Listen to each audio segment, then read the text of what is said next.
विद्यार्थियों, आज हम व्याकरण के एक नवीन विषय को जानेंगे और आज का हमारा विषय है विद्यार्थियों वाच्य परिवर्तनम। तो विद्यार्थियों, आज की कक्षा में हम वाच्य परिवर्तन के विषय में जानेंगे। तो चलिए विद्यार्थियों, कक्षा की ओर अग्रसर होते हैं और जानते हैं वाच्य परिवर्तन। देखिए विद्यार्थियों, वाच्य परिवर्तनम लट लकारे। अब विद्यार्थियों, संस्कृत वाक्यों में क्रिया के विषय में सक्रियता के आधार पर 3 वाच्य हैं। अब क्रिया के विषय में जो सक्रियता है विद्यार्थियों, उसके आधार पर 3 वाच्य हैं। 3 वाच्य कौन कौन से हैं? कर्तृवाच्य, कर्मवाच्य और भाववाच्य। तो विद्यार्थियों, क्रम से हम इनको जानते हैं कि कर्तृवाच्य के अंतर्गत जो वाक्य होते हैं उनके अंतर्गत क्या क्या होता है, कर्मवाच्य के अंतर्गत जो वाक्य होते हैं उनमें क्या होता है, और अंत में हम जानेंगे भाववाच्य के विषय में। चलिए विद्यार्थियों, सर्वप्रथम जानते हैं कर्तृवाच्य के विषय में। यहां कर्ता उक्त सक्रिय होता है। अब विद्यार्थियों, यहां पर जो कर्तृवाच्य का वाक्य है उसके अंदर कर्ता क्या होगा? उक्त होगा। अब विद्यार्थियों, हमने कारक के दौरान अध्ययन किया है कि जो भी उक्त होगा उसमें प्रथमा विभक्ति का प्रयोग होगा। तो विद्यार्थियों, यहां पर जो कर्ता है वह उक्त और सक्रिय होता है। कर्ता के अलावा अन्य सभी कारक अनुक्त और निष्क्रिय होते हैं। अब जब वाक्य के अंतर्गत विद्यार्थियों कर्ता उक्त है तो शेष बचे हुए जो कारक हैं वह सब क्या होंगे? अनुक्त होंगे। और यहां पर बताया गया है कि यहां कर्ता में प्रथमा विभक्ति होती है। तो विद्यार्थियों, हमने यह जाना है कि जो भी उक्त होगा उसमें प्रथमा विभक्ति होगी। अब आगे बताया गया है कि यहां क्रिया का स्वरूप कर्ता के अनुसार निर्धारित होता है। अब विद्यार्थियों, सबसे महत्वपूर्ण और जानने का विषय यह है कि यहां पर जो कर्ता है वह उक्त है और उक्त होने के कारण वहां पर प्रथमा विभक्ति होगी। और विद्यार्थियों, सक्रिय से तात्पर्य यह है कि जो कर्ता के अनुसार ही क्रिया का निर्धारण किया जाएगा। यही हमारा अंतिम है कि यहां क्रिया का स्वरूप कर्ता के अनुसार निर्धारित होगा। और जानते हैं विद्यार्थियों इसके विषय में। देखिए, यहां जो क्रिया होगी, यहां क्रिया नियमानुसार परस्मैपदी, परस्मैपद, आत्मनेपद और उभय पद में होगी। अर्थात इसकी जो क्रिया है वह परस्मैपद, आत्मनेपद अथवा उभय पद में हो सकती है या होगी। इस प्रकार से विद्यार्थियों, अंत में यह बता रहे हैं कि जो कर्ता है वह उक्त होने के उपरांत उस वाक्य के अंतर्गत जो कर्म है, जो करण है, जो संप्रदान है, जो अपादान है या अधिकरण है वह क्या होंगे? वह अनुक्त होंगे। कर्म में कौन सी विभक्ति आती है? द्वितीय विभक्ति। करण में कौन सी? तृतीया। संप्रदान में कौन सी विभक्ति प्रयुक्त होती है? चतुर्थी विभक्ति। अपादान में कौन सी विभक्ति प्रयुक्त होती है? पंचमी विभक्ति। और अधिकरण में कौन सी विभक्ति प्रयुक्त होती है? सप्तमी विभक्ति। इस प्रकार से विद्यार्थियों, हमने यहाँ पर कर्तृवाच्य के वाक्य के अंतर्गत जाना है कि यहाँ पर कर्ता उक्त होगा, उक्त होने के कारण उसमें प्रथमा विभक्ति होगी और उससे इतर जो शेष कारक है वह सब अनुक्त होंगे। तो इस प्रकार से विद्यार्थियों, और जो क्रिया का निर्धारण है वह क्रिया का निर्धारण भी कर्ता के अनुसार होगा। अब विद्यार्थियों, हम कर्मवाच्य के विषय में जानते हैं कि यहां पर क्या होगा। तो यहां कर्म उक्त सक्रिय होता है। अब विद्यार्थियों, कर्तृवाच्य के अंतर्गत कर्ता उक्त होगा और सक्रिय होगा। कर्मवाच्य के अंतर्गत कर्म उक्त होगा और कर्म सक्रिय होगा। कर्म के अलावा अन्य सभी कारक अनुक्त होते हैं। तो अब विद्यार्थियों, यहां पर कर्म उक्त है तो कर्म में क्या होगी? प्रथमा विभक्ति होगी। तो यहां पर कहा कि विद्यार्थियों, यहां कर्म में प्रथमा विभक्ति होती है। अब क्रिया का निर्धारण किसके अनुसार होगा? जो सक्रिय होगा उसके अनुसार होगा। तो यहां पर सक्रिय कौन है? यहां पर कर्म सक्रिय है। तो क्रिया का निर्धारण किससे होगा? कर्म के अनुसार होगा। तो यहां क्रिया का स्वरूप कर्म के अनुसार निर्धारित होता है। आगे है विद्यार्थियों, यहां सभी क्रियाएं आत्मनेपद में हो जाएगी। अब विद्यार्थियों, कर्तृवाच्य के अंतर्गत तो हमने जाना था कि जो क्रिया है वह परस्मैपदी, आत्मनेपद और उभय पद में हो सकती है। लेकिन यहां पर विद्यार्थी इन्होंने बताया कि जो क्रिया होगी वह किस में होगी? आत्मनेपद में होगी तथा यक प्रत्यय अर्थात य का प्रयोग होगा। सामान्य तौर पर जो हमारे पास में परस्मैपदी धातुएं हैं उनको आत्मनेपदी बनाने के लिए हम यक प्रत्यय का प्रयोग करते हैं। अब विद्यार्थियों, यहां पर हमने देखा कि कर्म उक्त है तो बाकी शेष बचे हुए हैं उनमें क्या होगा विद्यार्थियों? तो यहां पर विद्यार्थियों, हम यह समझते हैं कि जो कर्ता है वह अनुक्त होगा और अनुक्त होने के कारण कर्ता में कौन सी विभक्ति आएगी? तृतीय विभक्ति। और बाकी जो शेष बचे हुए हैं, करण में तृतीय विभक्ति आएगी, संप्रदान में चतुर्थी विभक्ति आएगी, अपादान में पंचमी विभक्ति आएगी और अधिकरण में सप्तमी विभक्ति आएगी। यहां पर विद्यार्थियों, हमने यह जाना था कि जो कर्म है उसमें द्वितीय विभक्ति होगी, करण में तृतीय विभक्ति होगी, संप्रदान में चतुर्थी विभक्ति होगी, अपादान में पंचमी होगी और अधिकरण में सप्तमी होगी। अब यहाँ पर विद्यार्थियों कर्म में तो द्वितीय है, लेकिन यहाँ पर जो कर्ता है उसके अंदर कौन सी विभक्ति आएगी? तृतीय विभक्ति होगी। और जो क्रिया है उसका निर्धारण किसके अनुसार होगा? कर्म के अनुसार होगा। अब विद्यार्थियों हम जानते हैं भाववाच्य के विषय में। यहाँ क्रिया स्वयं उक्त और सक्रिय हो जाती है, कर्म का पूरी तरह अभाव होता है। अब भाववाच्य में कर्म नहीं होगा, तो यहाँ पर विद्यार्थियों यहाँ प्रथमा विभक्ति किसी भी पद में नहीं होती है। जब यहाँ पर कोई उक्त ही नहीं होगा तो प्रथमा विभक्ति किसी में नहीं होगी।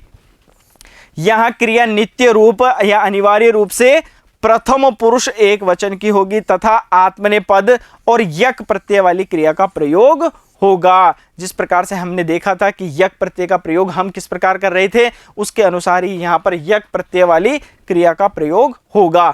अब विद्यार्थियों हम आगे की ओर जानते हैं कि यहाँ पर जो कर्ता है वह क्या होगा? अनुक्त होगा। कर्ता अनुक्त होगा तो यहाँ पर कर्ता में तृतीय विभक्ति का प्रयोग होगा। अब विद्यार्थियों जो दो चीजें हमने यहाँ पर सीखी है कि जो कर्म है उसमें भी कर्ता अनुक्त होगा, वहां पर तृतीय विभक्ति होगी। जो कर्मवाच्य का वाक्य है वहां पर भी क्या है? कर्ता अनुक्त है, तो वहां पर तृतीय विभक्ति है। और जो भाववाच्य का है उसमें भी कर्ता अनुक्त है, इस कारण यहां पर भी तृतीय विभक्ति का प्रयोग होगा। करण में तृतीय विभक्ति होगी, संप्रदान में चतुर्थी विभक्ति होगी, अपादान में पंचमी होगी और अधिकरण में सप्तमी विभक्ति होगी। अब यहाँ पर कर्म की कोई चर्चा ही नहीं है, क्योंकि भाववाच्य के अंतर्गत कर्म नहीं होता है। आगे देखिए विद्यार्थियों, हम जो वाक्य हैं उन वाक्यों से समझने का प्रयास करते हैं कि किस प्रकार से हम कर्तृवाच्य के वाक्य को कर्मवाच्य के अंतर्गत बदल सकते हैं। तो देखिए विद्यार्थियों, कर्तृवाच्य से कर्मवाच्य में परिवर्तन। अब हमारे पास में यहाँ पर वाक्य है छात्रः ग्रंथम पठति। अब हमने जो कर्तृवाच्य के अंतर्गत अध्ययन किया है उसका स्मरण करते हैं और इस वाक्य का निर्धारण करते हैं। देखिए विद्यार्थियों, यहाँ पर उन्होंने बताया कि जो कर्ता है उसमें प्रथमा विभक्ति होगी, छात्र है इसमें प्रथमा विभक्ति है। उन्होंने कहा कर्म होगा तो कर्म में द्वितीय विभक्ति है, तो ग्रंथम यहाँ पर द्वितीय विभक्ति है। और जो क्रिया है उसका निर्धारण किसके अनुसार हो रहा है? कर्ता के अनुसार हो रहा है। तो छात्र है ग्रंथम पठति किस प्रकार से विद्यार्थियों? प्रथमा विभक्ति, द्वितीय विभक्ति और जो क्रिया है उस वह किसके अनुसार है? कर्ता के अनुसार है। आगे अब यदि अगर इसको विद्यार्थियों हम वाच्य में परिवर्तन करते हैं तो वहां पर कर्मवाच्य के अंतर्गत परिवर्तन करते समय जो कर्ता है उसमें क्या होगी? तृतीय विभक्ति होगी। अब विद्यार्थियों हमने कर्ता के अंदर तृतीय विभक्ति कर दी है, उसके उपरांत विद्यार्थी वहां पर कहा कि कर्म उक्त होगा। तो कर्म उक्त होगा तो वहां पर विभक्ति कौन सी आएगी? प्रथमा विभक्ति आएगी। तो कर्म में हमने प्रथमा विभक्ति कर दी। अब क्रिया का निर्धारण किसके अनुसार होगा? क्रिया का निर्धारण कर्म के अनुसार होगा। तो कर्म के अनुसार होगा विद्यार्थियों यहाँ पर। तो देखिए छात्र है ग्रंथम पठति। अब छात्र है जो पद है हमारे पास में प्रथमा का, अब हमें उसमें किस में करना है? तृतीय विभक्ति में। तो क्या लिखेंगे? छात्रेण। अब ग्रंथम जो पद है यहाँ पर द्वितीय का है, तो अब उसे हम किस में करेंगे? प्रथमा में करेंगे। तो प्रथमा में बनेगा पद ग्रंथः। तो क्या लिखेंगे? छात्रेण ग्रंथः। अब हमारे पास में आगे जो क्रिया है उसका निर्धारण करना है कर्म के अनुसार। अब विद्यार्थियों कर्म यदि अगर एक वचन में है तो क्रिया भी एक वचन में ही होगी। तो हम यहाँ पर क्या करेंगे विद्यार्थियों? ग्रंथ के आधार पर करेंगे पठ्यते। अब विद्यार्थियों वहां पर हमने अध्ययन किया कि यहाँ पर यक जो प्रत्यय है उसका प्रयोग किया जाता है। तो विद्यार्थियों देखो मूल रूप से धातु कैसी है? पठ धातु। यहाँ पर हमने यक का प्रयोग किया और पद क्या बना? पठ्यते। हमने वहां पर लिख दिया है पठ्यते। किस प्रकार से परिवर्तन हुआ? छात्र है ग्रंथम पठति, यहाँ पर है प्रथमा द्वितीय और जो क्रिया का निर्धारण है कर्ता के अनुसार। तो छात्र में अब वाच्य परिवर्तन के दौरान जो हमारे पास में कर्ता है उसमें तृतीय विभक्ति छात्रेण, ग्रंथम में प्रथमा तो क्या होगा? ग्रंथः। यक प्रत्यय वाली आत्मनेपद धातु पठ्यते। उसी प्रकार से विद्यार्थियों छात्रौ ग्रंथः पठ्यते। अब यहाँ पर क्या है विद्यार्थियों? छात्रों के अंतर्गत है द्विवचन, आगे है ग्रंथम और आगे है पठतः। तो हम क्या देखते हैं विद्यार्थियों? जो क्रिया का निर्धारण है वह किसके अनुसार हो रहा है? कर्ता के अनुसार, क्योंकि छात्रों के अंतर्गत क्या है? द्विवचन है। तो क्रिया भी किसके अंतर्गत आई है? द्विवचन में। छात्र है छात्रौ छात्रः। उसी प्रकार से पठति पठतः पठन्ति, तो यहाँ पर क्या आया पठतः, तो छात्रौ पठतः। अब क्या है यहाँ पर कर्म है, कर्म में कौन सी विभक्ति है, द्वितीय विभक्ति ग्रंथम।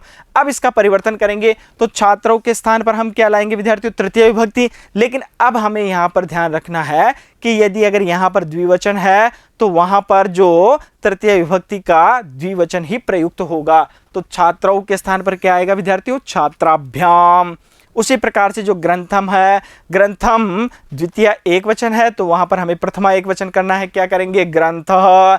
अब यहाँ पर जो क्रिया का निर्धारण वह किसके अनुसार होगा, कर्म के अनुसार, तो क्या होगा ग्रंथः पठ्यते। अर्थात वहां पर हमने प्रथमा के अंतर्गत जो परिवर्तन देखा था, यहाँ पर ग्रंथम पठति तो उसका क्या बना था ग्रंथः पठ्यते, तो यहाँ पर भी क्या है विद्यार्थियों ग्रंथः पठ्यते। जब तक वहां पर कर्म में कोई वचन का अर्थात एक वचन द्विवचन बहुवचन इस तरह का कोई परिवर्तन नहीं होगा तब तक कोई परिवर्तन नहीं होगा। यदि अगर यहाँ पर द्विवचन होगा तो ही वहां पर परिवर्तन होगा। आगे देखते हैं विद्यार्थियों, छात्राः पठन्ति, यहाँ पर छात्राः बहुवचन का है तो क्रिया भी किसकी है, बहुवचन की। ग्रंथम कर्म है, कर्म के अंतर्गत यहाँ पर द्वितीय एक वचन है। चलिए इसको परिवर्तन करते हैं, छात्राः किस में ले जाएंगे हम, तृतीय विभक्ति में। लेकिन यहाँ पर बहुवचन है तो तृतीय विभक्ति बहुवचन में क्या बनेगा, छात्रई।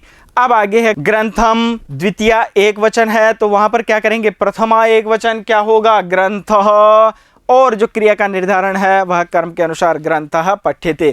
हमारे पास में वाक्य क्या आया, छात्रई ग्रंथः पठ्यते। अब आगे लेते हैं विद्यार्थियों, हमने आगे परिवर्तन किया है कर्म के अंदर। अब हम कर्म के अंतर्गत द्वितीय जो कर्म के अंतर्गत द्विवचन का प्रयोग करते हैं। देखिए छात्र है पठति, छात्र पढ़ते हैं। ग्रंथौ, अब यहाँ पर क्या है विद्यार्थी द्विवचन है। अब देखिए छात्र है में हम परिवर्तन करेंगे तो क्या करेंगे, तृतीय विभक्ति क्या लिखेंगे, छात्रेण। अब यहाँ पर क्या है ग्रंथौ, तो वहां पर जो हम कर्म ले जाएंगे, कर्म में प्रथमा विभक्ति करेंगे तो प्रथमा विभक्ति में भी वहां पर द्विवचन आएगा। तो द्विवचन ग्रंथौ का क्या होगा, प्रथमा में भी ग्रंथौ होगा, तो हमने क्या लिखा ग्रंथौ।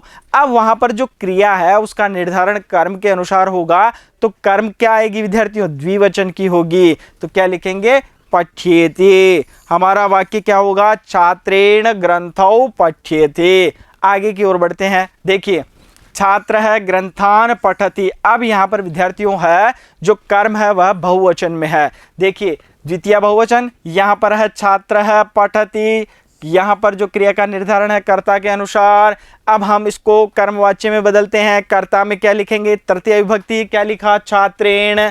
अब हम कर्म को ले जाते हैं तो कर्म को क्या लिखेंगे हम, द्वितीय से प्रथमा की ओर, तो क्या लिखेंगे, यहाँ पर कर्म क्या है द्वितीय बहुवचन तो वहां पर क्या लिखेंगे, प्रथमा बहुवचन, तो क्या लिखेंगे ग्रंथाः। अब जो क्रिया का निर्धारण है वह किसके अनुसार होगा, कर्म के अनुसार। तो कर्म हमारा किस में है, बहुवचन में, तो हमारी जो क्रिया है वह भी किस में होगी, बहुवचन में। क्या बनेगा, पठ्यन्ते। उसी प्रकार से अब देखिए विद्यार्थियों, छात्र है त्वाम पठति, छात्र है पठति त्वाम। अब छात्र तृतीय विभक्ति, छात्रेण। अब त्वाम के स्थान पर हम क्या लिखेंगे, त्वम। अब क्रिया का निर्धारण किसके अनुसार, कर्म के अनुसार, क्या लिखेंगे, त्वम पठ्यसे। उसी प्रकार से विद्यार्थियों है छात्र है माम पठति, छात्र है तृतीय विभक्ति में छात्रेण। माम का क्या करेंगे हम, प्रथमा के अंदर क्या बनेगा, अहम, तो क्या लिखेंगे अहम। अब पठति के स्थान पर क्या लिखेंगे, पठ्य, क्योंकि अहम के साथ क्या आएगा विद्यार्थियों, पठ्य। और यहाँ पर त्वम के साथ क्या आएगा, पठ्य से, क्योंकि त्वम युवाम यूयम त्वाम। तो यहाँ पर क्या था विद्यार्थियों, द्वितीय एक वचन, तो हमने वहां पर प्रथमा एक वचन किया, लेकिन त्वम के साथ क्या है, क्रिया का परिवर्तन हुआ है। अब विद्यार्थी यहाँ पर अहम है, इस कारण यहाँ पर क्या हुआ, पठ्य। अब विद्यार्थियों हमें यहाँ यह समझना है कि वहां पर मध्यम पुरुष होने के कारण जो क्रिया है वह भी किसकी आई, मध्यम पुरुष की आई। अब यहाँ पर जो अहम है वह क्या है, उत्तम पुरुष के लिए प्रयुक्त होता है, तो वहां पर क्रिया भी किसके लिए आई, किसके आधार पर आई, उत्तम पुरुष के आधार पर। तो वहां पर क्या बना, पठ्य से, और यहाँ पर क्या बना, पठ्य। उसी प्रकार से विद्यार्थियों त्वम ग्रंथम पठसि। अब यहाँ पर त्वम है तो त्वम को हम किस में ले जाएंगे, तृतीय विभक्ति में, क्या बनेगा, त्वया। ग्रंथम को हम किस में ले जाएंगे, प्रथमा में, ग्रंथः। अब यहाँ पर ग्रंथः होने के कारण जो कर्म के अनुसार क्रिया क्या आएगी, पठ्यते। इस प्रकार से क्रिया आएगी। अब विद्यार्थियों हम इसको आगे की ओर पढ़ने का प्रयास करते हैं। देखिए विद्यार्थियों हमने क्या समझा है कर्तृवाच्य और कर्मवाच्य के अंतर्गत हमने यहाँ पर समझा है। क्या समझा विद्यार्थियों? कर्तृवाच्य के अंतर्गत कर्ता किसमें होता है? प्रथमा में। कर्म किसके अंदर होता है? द्वितीया में। और कर्ता का निर्धारण, जो क्रिया है उसका निर्धारण कर्ता के अनुसार। ठीक है। कर्मवाच्य में कर्ता तृतीय विभक्ति में, कर्म किसमें होगा? प्रथमा में। और क्रिया का निर्धारण कर्म के अनुसार। उसी प्रकार से विद्यार्थियों भाववाच्य के अंतर्गत कर्ता होगा तृतीया के अंतर्गत, तृतीय विभक्ति के अंतर्गत, वहां पर कर्म का अभाव होगा और क्रिया क्या आएगी? क्रिया आएगी प्रथम पुरुष और एक वचन की।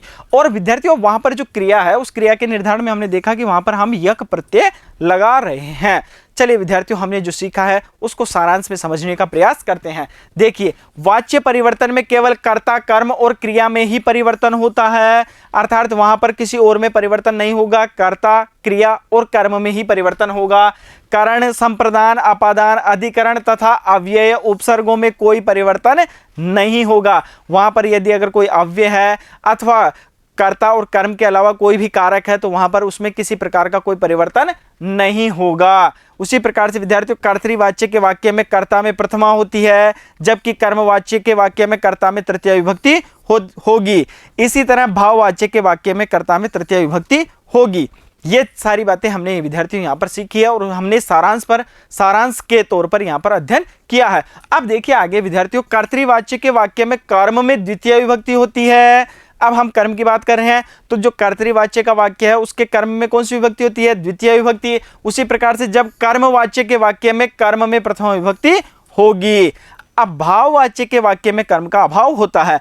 अब आगे हैं विद्यार्थियों, हम आगे की ओर। तो कर्तृवाच्य के वाक्य में क्रिया का स्वरूप कर्ता के अनुसार निर्धारित होगा तथा क्रिया नियमानुसार परस्मैपदी, आत्मनेपदी अथवा उभयपदी होगी। उसी प्रकार से विद्यार्थियों, जबकि कर्मवाच्य के वाक्य में क्रिया का स्वरूप कर्म के अनुसार निर्धारित होगा तथा क्रिया नित्य रूप से आत्मनेपदी धन यक वाली होगी, अर्थात वह आत्मनेपदी होगी और वहां पर यह हमें बीच में दिखाई देगा। तो विद्यार्थियों, भाववाच्य में क्रिया नित्य रूप से प्रथम पुरुष एक वचन की होगी तथा क्रिया आत्मनेपद और यक वाली होगी। तो यहां पर विद्यार्थियों हम देखते हैं कि जो हमारे पास में कर्मवाच्य है उस कर्मवाच्य के अंतर्गत हमें जो यक है वह अर्थात यह हमें दिखाई देगा। उसी प्रकार से हमें भाववाच्य में भी वह यह दिखाई देगा।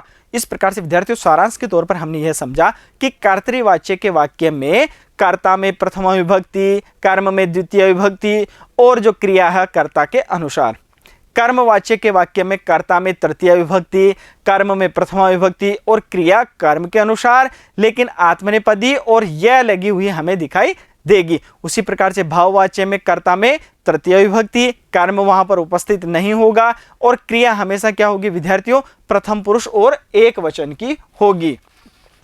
आगे देखते हैं विद्यार्थियों, हमने जो अन्य पुरुष अर्थात हमने जो कर्ता की बात की है, जहां पर हम परिवर्तन करते हैं तृतीय विभक्ति के अंतर्गत, उसको सामान्य तौर पर हम समझने का प्रयास करते हैं। देखिए, अन्य पुरुष अर्थात जो प्रथम पुरुष है उसे हम क्या कहते हैं? अन्य पुरुष। अब अन्य पुरुष में जो संभाव्य कर्ता है उनको हमने तृतीय विभक्ति में यहाँ पर प्रस्तुत किया है। देखिए, श होगा तो क्या होगा? तेन।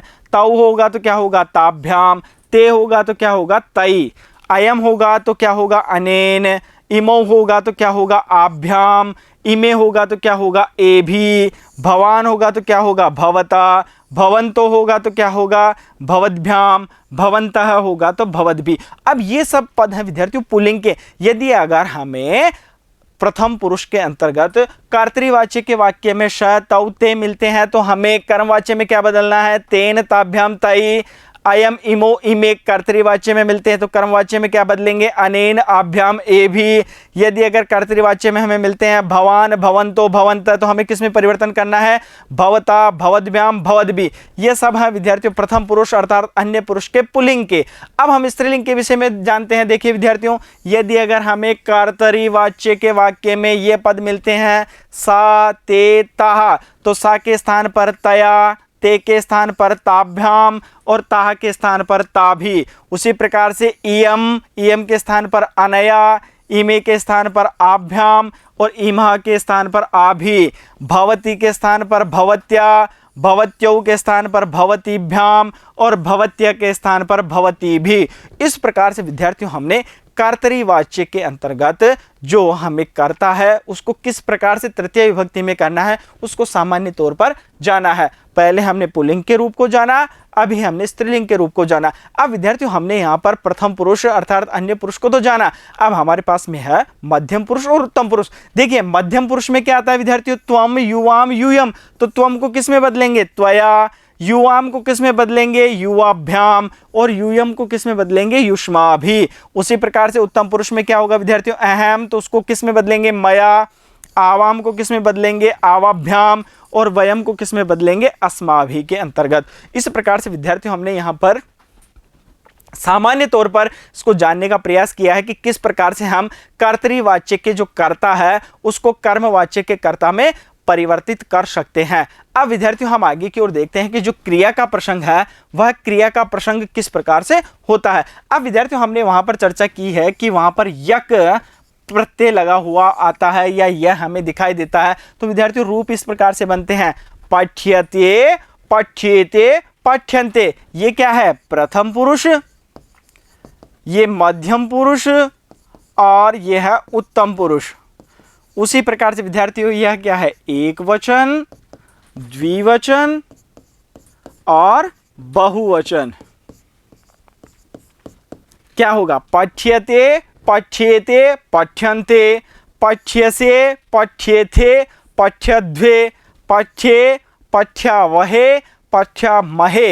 यह है विद्यार्थियों लट लकार के रूप। अब है विद्यार्थियों द्विकर्मक धातुओं के प्रसंग में वाच्य परिवर्तन क्या किस प्रकार से होगा। अब विद्यार्थियों हमने यहां पर चर्चा कर रहे हैं कि यदि अगर वहां पर कर्म दो प्रकार के हों या दो कर्म हो तो हमें किस प्रकार से परिवर्तित करना है। तो विद्यार्थियों कारकों में हमने अध्ययन किया है कि कर्म कारक के अंतर्गत वहां पर हमने कुछ धातुएं ऐसी देखी है जो द्विकर्मक है। तो देखिए विद्यार्थियों वहां पर बताया गया कि गोणे कर्मणि दुह्यादे प्रधाने नीरि कृश वहां, वहां पर हमने 16 धातुओं का अध्ययन किया है। तो उन्होंने बताया कि गोणे कर्मणि दुह्यादे अर्थात गौण कर्म में दुह्यादे दुह, याच, पच, दंड, रुधि, प्रचि, ची, भ्रू, सास, जी, मथ, मुश और शेष बची हुई क्या है, नी, ह्री, कृश वहां। तो क्या तात्पर्य विद्यार्थियों, द्विकर्मक वाले वाक्य में दुह आदि 12 धातुओं का प्रयोग होने पर गौण कर्म अर्थात एकत्रित कर्म में प्रथमा विभक्ति होगी और अंतिम 4 धातुओं का प्रयोग होने पर मुख्य कर्म में अर्थात जो चाहा गया कर्म है, जो इप्सित तमम कर्म है, उसमें प्रथमा विभक्ति होगी। बचे हुए दूसरे कर्म में द्वितीय विभक्ति होगी। इसी प्रकार से देखिए विद्यार्थियों वाक्य है पशुपालक है गाम दुग्धम दोग्धी। पशुपालक गाय से दूध को दोहता है। अब यहाँ पर दुग्धम क्या है, मुख्य कर्म है और ये क्या है, गौण कर्म है। तो विद्यार्थियों उन्होंने क्या कहा है यहाँ पर, गौणे कर्मणि दुह्यादे, तो गौण कर्म में करनी है हमें प्रथमा। तो यहाँ पर गौण कर्म क्या है, गाम। तो पशुपालक कह, इसको किस में लाएंगे, तृतीय विभक्ति में क्या होगा, पशुपालकेन।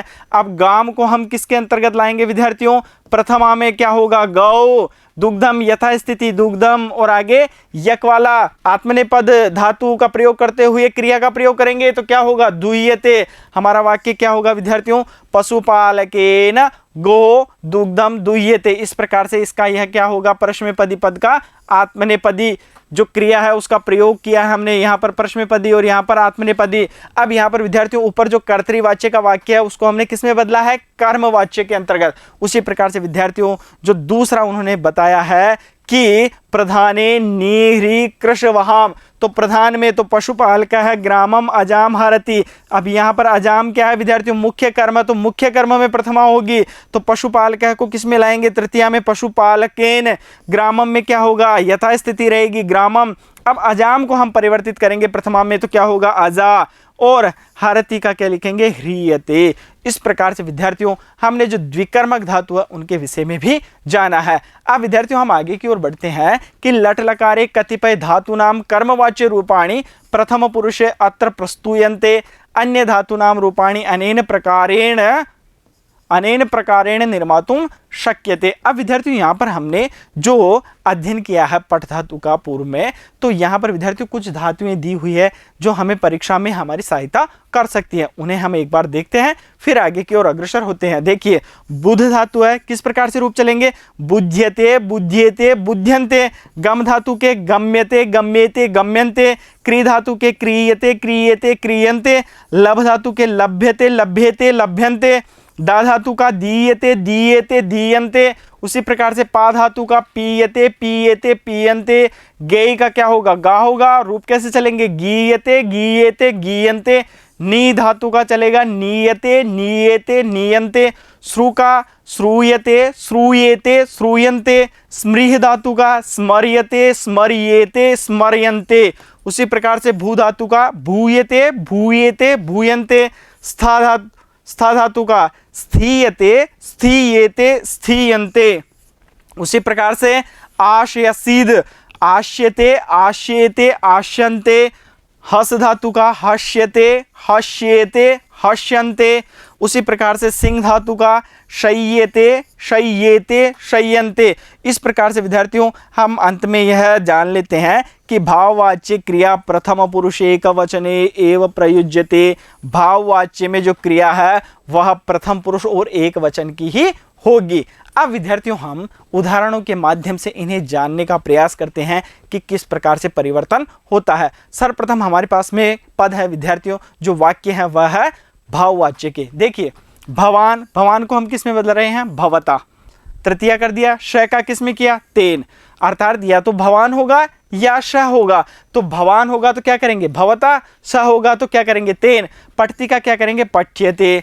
अब यहां पर क्या है विद्यार्थियों? द्विवचन है। भवन्तौ क्या होगा? भवद्भ्याम। और तौ का क्या होगा? ताभ्याम। लेकिन परिवर्तन कुछ नहीं है, पठ्यते। भवन्तः बहुवचन है, क्या बनेगा? भवद्भिः। ते का बहुवचन क्या होगा? तै। लेकिन क्रिया में कोई परिवर्तन नहीं होगा। क्रिया किस प्रकार की होगी? प्रथम पुरुष और एक वचन की। क्या होगा? पठ्यते। उसी प्रकार से स्त्रीलिंग में लेते हैं, भवती अथवा सा का किस में परिवर्तन होगा? भवत्या अथवा तया में। पठती है, पठती क्रिया का परिवर्तन पठ्यते, प्रथम पुरुष और एक वचन। भवत्यौ और ते द्विवचन के अंतर्गत। पठतः तो क्या होगा? भवतीभ्याम, ताभ्याम और पठ्यते। अर्थात यहाँ पर क्रिया में कोई परिवर्तन नहीं है। लेकिन विद्यार्थियों यहाँ पर क्या परिवर्तन हुआ? पठती, पठतः, पठन्ति। यहाँ पर एक वचन, द्विवचन, बहुवचन। फिर यहाँ पर पठती, पठतः, पठन्ति, एक वचन, द्विवचन, बहुवचन। यहाँ पर परिवर्तन हो रहा है, लेकिन वहाँ पर परिवर्तन नहीं हो रहा है, क्योंकि हमने क्या जाना है कि भाववाच्य के अंतर्गत जो क्रिया आएगी वह प्रथम पुरुष और एक वचन की ही होगी। देखिए, भवत्यः और ताहा बहुवचन के हैं, परिवर्तन क्या होगा? भवती भी, ता भी। पठन्ति को परिवर्तित करेंगे तो क्या बनेगा? पठ्यते। अर्थात प्रथम पुरुष और एक वचन में ही। उसी प्रकार से त्वम पठसि, त्वया पठ्यते। अब विद्यार्थियों यहाँ पर हमने मध्यम पुरुष का भी प्रयोग किया, लेकिन मध्यम पुरुष का आने के उपरांत भी यहाँ पर क्रिया में कोई परिवर्तन नहीं हुआ है। क्रिया वही प्रथम पुरुष और एक वचन की। उसी प्रकार से युवाम पठतः, तो युवाभ्याम पठ्यते। अब यहाँ पर देखिए विद्यार्थियों, आगे क्या है? यूयम पठत, यूयम पठत। इसका परिवर्तन यूयम के स्थान पर युष्माभि। आगे क्या है? पठ्यते। अब विद्यार्थियों यहाँ पर जो क्रिया है पठत, यहाँ पर कर्तृवाच्य है, इस कारण यहाँ पर परिवर्तन हुआ। लेकिन आगे भाववाच्य होने के कारण वहाँ पर क्रिया में कोई परिवर्तन नहीं हुआ और पद क्या बना? युष्माभि पठ्यते। अहम पठामि, अहम के स्थान पर मया और पठामि के स्थान पर पठ्यते, क्योंकि भाववाच्य होने के कारण क्या होगा? यहाँ पर उत्तम पुरुष और एक वचन की क्रिया। उसी प्रकार से आवाम पठावह, क्या बनेगा? आवाभ्याम पठ्यते। वयम पठामः, अस्माभिः पठ्यते। एषः अयम बालकः पठति, क्या बनेगा? ऐसे के स्थान पर एतेन, अयम के स्थान पर अनेन, बालक के स्थान पर, बालकः के स्थान पर बालकेन, और क्रिया क्या रहेगी? पठति के स्थान पर पठ्यते। क्योंकि भाववाच्य है, भाववाच्य होने के कारण यहाँ पर क्रिया प्रथम पुरुष और एक वचन की ही होगी। एषा इयं बालिका पठति, तो क्या होगा? एतया अनया बालिकया पठ्यते। एतौ इमौ बालकौ पठतः, तो क्या होगा? एताभ्याम, आभ्याम, बालकाभ्याम। आगे क्या होगा? पठ्यते। यहाँ पर भी क्रिया में कोई परिवर्तन नहीं है, क्योंकि भाववाच्य है, इस कारण यहाँ पर प्रथम पुरुष और एक वचन की ही क्रिया होगी। आगे देखिए विद्यार्थियों, एते इमे बालिके पठतः, क्या होगा, एताभ्याम आभ्याम बालिकाभ्याम पठ्यते। एते इमे बालकाः पठन्ति, तो क्या होगा, एते एभिः बालकै पठ्यते। एता इमः बालिकाः, क्या होगा, एताभिः आभि बालिका भी पठ्यते। अब विद्यार्थियों यहाँ पर बहुवचन है, बहुवचन होने के उपरांत भी क्रिया में कोई परिवर्तन नहीं हुआ। वही कारण है कि भाववाच्य होने के कारण प्रथम पुरुष और एक वचन की ही क्रिया होगी, पठ्यते।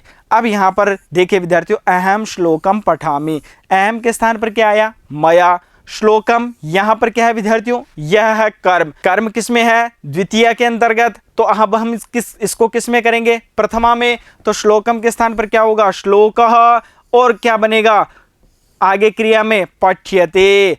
क्योंकि श्लोकः अब क्या है विद्यार्थियों, एक वचन का है, तो क्रिया भी एक वचन की। अब देखिए, अहम श्लोकौ पठामि, अब यहाँ पर श्लोकौ है विद्यार्थियों द्विवचन का, तो अहम के स्थान पर क्या लिखेंगे, मया। श्लोकौ के स्थान पर द्विवचन में श्लोकौ, यही रूप बनेगा। लेकिन अब यहाँ पर क्रिया में परिवर्तन होगा। अब यहाँ पर द्विवचन होने के कारण कर्म में यहाँ पर क्रिया भी द्विवचन में होगी और पद क्या बनेगा, पठ्येते। उसी प्रकार से अहम श्लोकान पठामि, यहाँ पर बहुवचन है, अहम के स्थान पर मया, श्लोकान के स्थान पर श्लोकाः, क्योंकि बहुवचन प्रथमा बहुवचन में क्या बनेगा, श्लोकाः, और पठामि के स्थान पर पठ्यन्ते, क्योंकि यहाँ पर अब कर्म के अनुसार क्रिया का निर्धारण होगा, तो श्लोकाः पठ्यन्ते। उसके आगे की ओर देखिए विद्यार्थियों, अहम पुस्तकम पठामि, अब यहाँ पर अहम के स्थान पर क्या आएगा, मया, पुस्तकम के स्थान पर पुस्तकम, और पठामि के स्थान पर। अब विद्यार्थियों वहां पर जो क्रिया का निर्धारण है कर्म के अनुसार होगा। पुस्तकम वहां पर क्या है, प्रथमा विभक्ति एक वचन, तो क्रिया भी क्या आएगी, प्रथम पुरुष और एक वचन, क्या होगा, पठ्यते। अहम पुस्तके पठामि, अहम के स्थान पर मया, पुस्तके क्या है विद्यार्थियों, यहाँ पर पुस्तके है द्विवचन का, और पठामि के आधार पर हम क्रिया का परिवर्तन करेंगे, तो विद्यार्थियों वहां पर कर्म के अनुसार क्रिया का निर्धारण होगा। अब पुस्तके क्या है, द्विवचन का है, तो यहाँ पर क्रिया का निर्धारण भी द्विवचन से, पठ्यते। अहम पुस्तकानि पठामि, अब यहाँ पर पुस्तकानि क्या है, बहुवचन में, तो अहम के स्थान पर मया पुस्तकानि। अब यहाँ पर विद्यार्थियों जो क्रिया है वह द्वितीय बहुवचन की, तो अब यहाँ पर प्रथमा बहुवचन पुस्तकानि, और जो क्रिया है उसका निर्धारण कर्म के अनुसार क्या होगा, पुस्तकानि पठ्यन्ते। तो क्या होगा पद, मया पुस्तकानि पठ्यन्ते। अहम कथाम पठामि, अहम के स्थान पर मया, कथाम के स्थान पर कथा, और क्रिया पठ्यते। अहम कथे पठामि, तो मया कथे पठ्यते, द्विवचन में। अहम कथाः पठामि, मया कथाः पठ्यन्ते, बहुवचन में। इस प्रकार से विद्यार्थियों हमने जो वाच्य परिवर्तन है उसको समझा है और जाना है। तो विद्यार्थियों अब हम मिलते हैं एक नए विषय के साथ अगले वीडियो में, तब तक के लिए धन्यवाद।